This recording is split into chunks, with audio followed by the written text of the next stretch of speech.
নির্বাচন হলো লুটপাট, কে কত ভাগ পাবে সেই ভাগের রাজনীতি।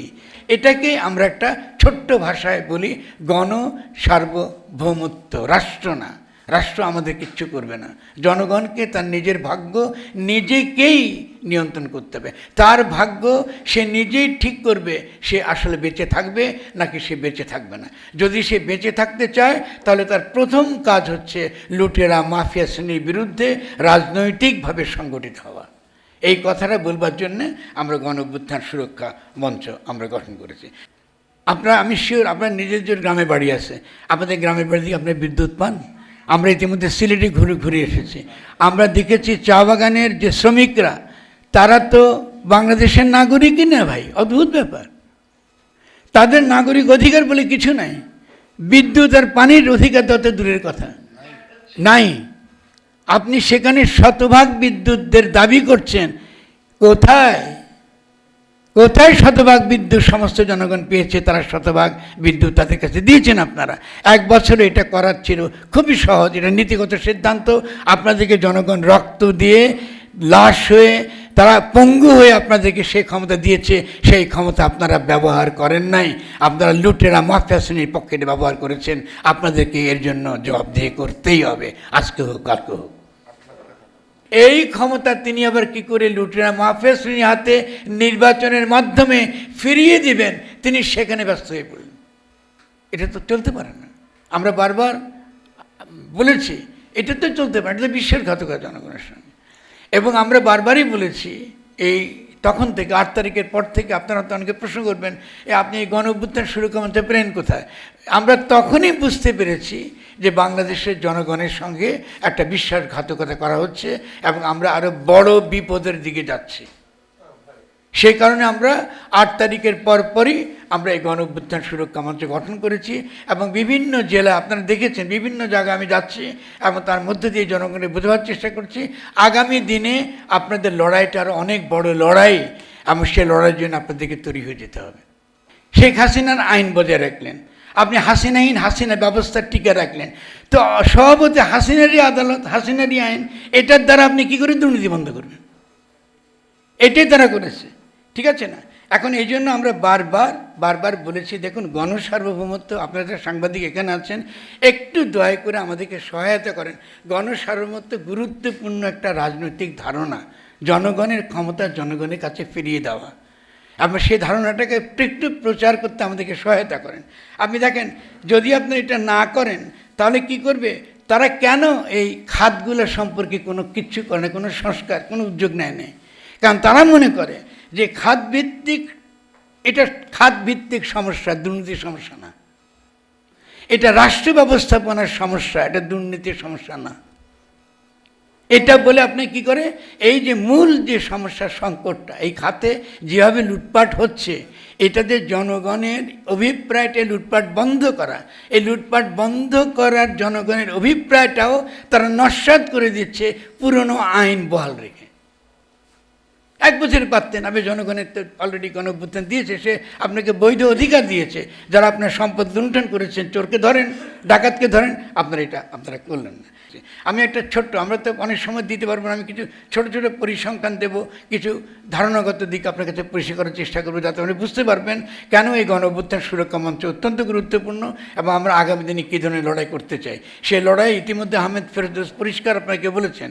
আমাদের লড়াইয়ের যে মূল যে ক্ষেত্রগুলো, সেটা হচ্ছে অবশ্যই আমরা জ্বালানি চাই, এটা আমার অধিকার। আমার ন্যায্য দামে, ন্যায়সঙ্গত দামে জ্বালানি পাওয়া, এটা আমার অধিকার। ন্যায়সঙ্গতভাবে পানি পাওয়া আমার অধিকার, এটা নিশ্চিত করতে হবে। ইতিমধ্যে আমরা জ্বালানির প্রশ্নটা অত্যন্ত গুরুত্বপূর্ণ, জ্বালানি এবং ব্যাংক, আরও ক্ষেত্র আছে, আইসিটি, 3টে ক্ষেত্র আজকে আমরা যে 3টে ক্ষেত্র নিয়ে আলোচনা করছি, কিন্তু আইসিটি টেকনোলজি একটা গুরুত্বপূর্ণ ক্ষেত্র, যেখান থেকে লুটপাটটা চলছে। আমরা খালি ছোট্ট একটা হিসাব দিয়ে, খালি বাংলাদেশ থেকে খেয়াল করেন যে একটা, আপনি তো শুনেছেন না যে গ্লোবাল ফাইন্যান্সিয়াল ইন্টিগ্রিটি, নাম শুনেছেন আপনার প্রত্যেকে, যে সারা এই আপনি আমদানি রপ্তানি যখন করেন তখন আপনি ওভার ইনভয়েসিং করে কী করে দেশ থেকে সম্পদ পাচার করা হয়, এরা তার একটা ইন্ডেক্স, এরা তার একটা তথ্য তারা কালেকশন করে। সেই কালেকশনের মাধ্যমে তারা দেখিয়েছে আপনি একটু খালি খেয়াল করেন যে 2009 আর 2018 সে 9 বছরের মধ্যে বাংলাদেশের জনগণ 8.27 বিলিয়ন মার্কিন ডলার পাচার হয়ে গেছে। একটু ভাবেন, 8.27 মার্কিন ডলার নিয়ে গেছে কিসের মাধ্যমে? এই ব্যাংকের মাধ্যমে। কিসের মাধ্যমে? এই বিভিন্ন রকম প্রকল্পের মাধ্যমে। কারা করেছে? আমলাতন্ত্ররা করেছে। তাদের 100% এদের দ্বিগুণ তাদের বেতনটা বেড়ে গেছে, এদের দ্বারা হয়েছে। এই লুটেরা মাফিয়া শ্রেণী কিন্তু ক্ষমতায়, ঠিক আছে তো। আর কাদের মাধ্যমে হয়েছে? এই যে বিভিন্ন রকম খাত যেখান থেকে বড় বড় টাকা ইনভেস্ট করে, কিন্তু আদানিকে টাকা দিচ্ছেন আপনি, দেশীয় কোম্পানিকে আপনি টাকা দিচ্ছেন না। দেশীয় কোম্পানি কি চুরিদারি করে নাই? অবশ্যই করেছে। তো যদি করে থাকে, সম্পদ পাচার করে থাকে, তো ধরেন না তাকে। আর দেশীয় কোম্পানি অনেক সম্পদ দেশের ভেতরেই আছে। বিদেশ থেকে টাকা আনতে গেলে, উদ্ধার করতে গেলে, যেটা আমরা বলি অ্যাসেট রিকভারি, এটা অনেক সময়ের ব্যাপার, 7-8 বছর। এটা আমাদের আহমেদ মনসুর সাহেব বলেছেন যেটা বহু সময় লাগবে। তার চেয়ে নেগোসিয়েটেড, তুমি আমার 10 কোটি টাকা নিচ্ছ, তো ঠিক আছে, অন্তত তুমি 8 কোটি টাকা ফেরত দাও। এই যে সেটেলমেন্ট, 1 বছরে কিন্তু এই সেটেলমেন্ট করা যেত। তারা ইচ্ছা করে সেটেলমেন্ট করে নেয় লুটেরা মাফিয়া শ্রেণীর সঙ্গে, এবং এরপরে নির্বাচিত সরকার এলে ওই লুটেরা মাফিয়া শ্রেণী কিন্তু আবার ক্ষমতা আসবে, আবার তারা লুটপাট চালাবে। কিন্তু আপনি 1 বছরের মধ্যে সেটেলমেন্টটা আপনি করেন নাই তাদের সঙ্গে, তারা এখান থেকে চুরি করে নিয়ে গেছে। দ্বিতীয়ত এখানে কী ভয়াবহ কাজ করেছে, যে যেসব কোম্পানিগুলো, যেটা আহমেদ ফরোজ পরিষ্কার ব্যাখ্যা করেছে, যেসব কোম্পানিগুলো বিদেশ থেকে টাকা এনেছে, উল্টা সম্পদ পাচার করে নাই, আপনি 1 বছর তাদের বিরুদ্ধে তদন্ত করেছেন। যদি তাদের বিরুদ্ধে কিছু আপনি না পেয়ে থাকেন, তাহলে তাদের অ্যাকাউন্ট ফ্রিজ করে রেখেছেন কী জন্য? কী জন্য? কারণ এই অ্যাকাউন্ট ফ্রিজের কারণে এই দেশি কোম্পানিগুলো, তার কি বলে, প্রধান অফিস যে দেশে থাক না কেন, এরা আর এর কোনো দিন বড় বড় বিনিয়োগকারীর কাছ থেকে, এই যেটাকে আমরা এফডিআই বলি, ফরেন ডাইরেক্ট কী বলে ইনভেস্টমেন্ট, এটা তারা আর পাবেন না। মানে আপনি যদি চামড়া কালো হয়, বাদামি হয়, আপনি আর টাকা পাবেন না। আপনি পাবেন কি? সাদা চামড়ারা ব্যবসা করবে, অথবা ইন্ডিয়া আদানির মতন এরা ব্যবসা করবে। এরা বাদ হয়ে গেল।